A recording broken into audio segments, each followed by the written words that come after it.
সোনা, আমার সোনা পাখি, সোনা বলো আমার সোনা।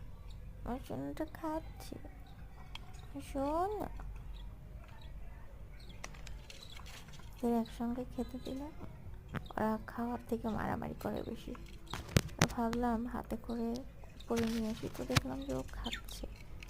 ওরা একদম ছোট থাকতে থেকেই আমার হাতটা চেনে, আমার হাত ওদের কাছে পরিচিত।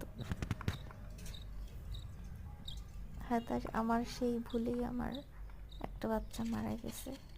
আমার হাত দেখলেই দূরে আসে, আমি সরাই দিছি, তারপরে যে কখন ওই দইয়ের পাতিলটা নিচে চলে গেছে, সরানোর পরও ও গেছে কখন আমি নিজেও জানি না। আমি শীতের জন্য ওদেরকে ঢেকে ঢুকে দিছি সব কিছু, যার জন্য এই অবস্থা হয়েছে। আমিও বুঝতে পারি নাই, ও বুঝতে পারে নাই। ও হয়তো ভাবছিল যে আমি আবার ওরে বাঁচায় নেব, সরাই নেব। ও আমার খুব চালাক ছিল, কিন্তু আমি বুঝতেই ইস, পারি নাই যে ও আবারও গেছে এখানে। সরি।